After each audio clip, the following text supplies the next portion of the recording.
My name is Trevor. I'm from Lethbridge, Alberta, Canada. This is my third time coming to the temple, and I've come here multiple times for multiple reasons. First time I came because I was really interested to understand ayahuasca and to experience something more profound than what, kind of the Western world really was giving me at that time. And I didn't realize what I was coming to get, And then the second and third time I both came for really deep healing, just going through a lot of chaos in my life and just found my trip in 2015 was so grounding and so just helped me remind myself of who I am and what I want in my life, and just learn to love myself again. And both times I've come back since, it's just been a blessing to be here and to get the lessons and be graced with the presence of these amazing healers. Like I've now been with 13 different healers, and I just feel so fortunate to have witnessed all of their Icaros and just the work that they do. It's really incredible. In 2015, what I didn't realize I was coming for was I used to get migraines significantly in my life, from when I was about 7 till I was 31, when I came the first time. I used, like, my best months 2 to 3 migraines a month, my worst months every 2 to 3 days. Like, it was just constant pain, just always on pain pills, just learn how to survive that way. And so I never even questioned that that's one of the benefits that I would get. But I had a migraine on the very first day I came, and thought I was going crazy in the jungle. And then I went and talked to the healers for the one-on-one session the next day, and they told me that the work that they're going to do in the Icaros, that I should never have a migraine again in my life. And I haven't had a migraine since December 18th, 2015. So, that was incredibly profound. And if that's the only thing that I got out of 3 journeys here, I would be incredibly grateful and happy for it, because that's not what I was expecting, but it has been life-changing, for me. Yeah, when I came, I was really lost and hurt, and looking for direction again in my life. I kind of felt like I had hit my glass ceiling. I was running a bunch of different high-risk youth programs, and just felt like I had reached kind of my pinnacle and didn't know where I was going, and lost in relationships and lost in family. And then when I came, one of the questions I asked ayahuasca was, am I heading in the right direction? Should I change my path? And the question came back, or the statement came back, keep walking the path you're walking. And so it brought me back, and 6 months later I got laid off, and and then I got tapped on the shoulder for an upper level executive director position and running a nonprofit for myself, and it was exactly where I fell right into. And I don't think that I would have been as receptive to the change as what it was by coming here. And then, I also own a comedy club. I started a couple businesses, and so that's been just hugely impactful in my life, and I love being able to, laugh around people. But coming into the pandemic, I have asthma. I have my family's got a history of heart disease, and I also have an autoimmune condition. So pandemic kind of was a big trifecta that just knocked me down, and I forgot how much I love to laugh. And when I came here in 2022, I originally was planning to come in 2020. I had booked a trip at like May of 2020, and then ended up rebooking for June of 2022. And the moment I got on the plane, I felt a lightness again inside of me, and it just kept getting lighter as I came here and came to the retreat. And I don't know how much I laughed. I think I laughed the entire time. Like my belly hurt from laughing so much, and just it was such a reminder of my life, my joy, the things that just give me passion. You know, I love seeing people smile. I love seeing people laugh and making people laugh. It's such an incredible experience. And yeah, and it was just coming back to that reminder of that core part of myself. It's just like finding a lost friend, you know, like is that, you know, I was depressed and I came back and was like, yeah, I remember who I am. However, I came back to chaos back in my life, you know, walking back into the Western world is, that's where one of the challenges I definitely find is reintegration. I never really had the best boundaries. I'm a very generous heart, and I let people walk in on me and take advantage of me too much, and I kind of fell back into a trap, and I knew I needed to come back. You know, just those reminders from the first two. And coming here, it was the same thing. Just, you know, came here with very good boundaries, very aware that that was the lesson that ayahuasca was teaching me from the very first one. But came in and just had an amazing time. What a group of people at this retreat. Just the conversations, the laughs, the profound experiences that we've shared together and we've went through individually. Yeah, it's been transformative for me again, and I felt at the fourth ceremony that I was content.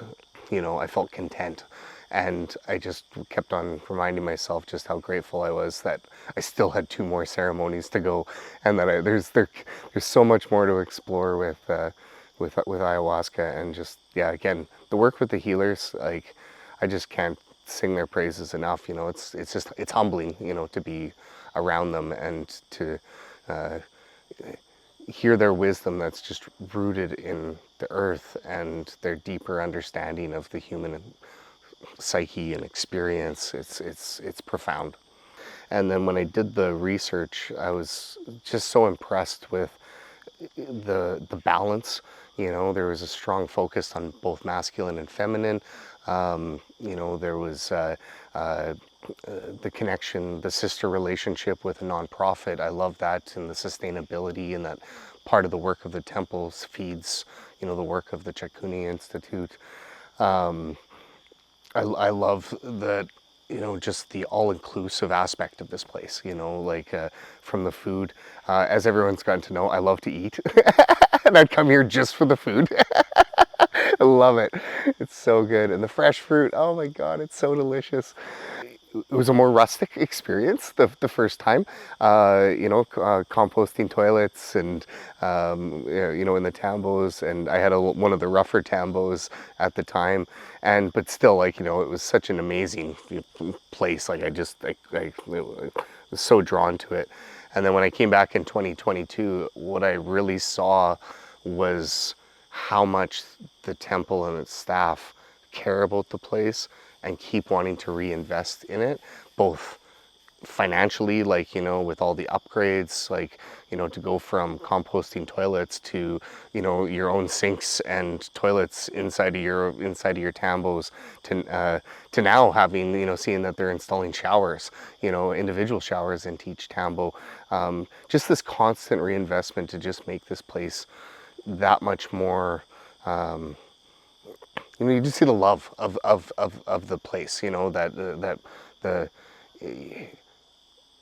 when you're generating, you know, revenue, that they hire the local community that's right behind there, that they're all involved, or a lot of them are involved in the operations of the place.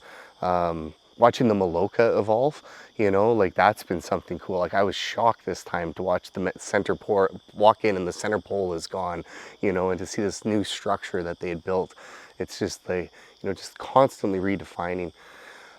So just from a physical structure place, I think like you could just see this love of this place and this want to just keep on making it better. On a programming level, that's something else that I've, you know, really admired.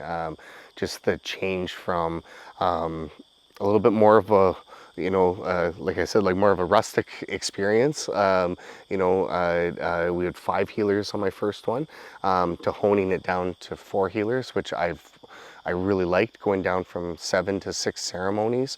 At first I was like, oh, I'm being cheated by a ceremony. And then I was like, nope, 6 was plenty. 6 was just perfect. And I felt it again this time.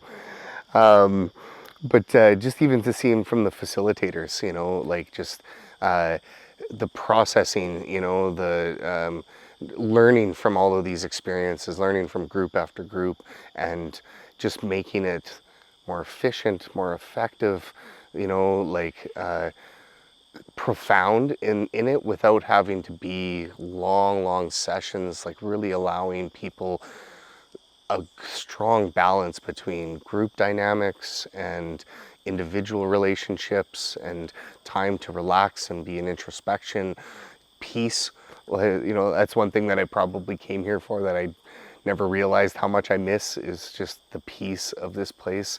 The calmness, the rain. Oh, it's just incredible.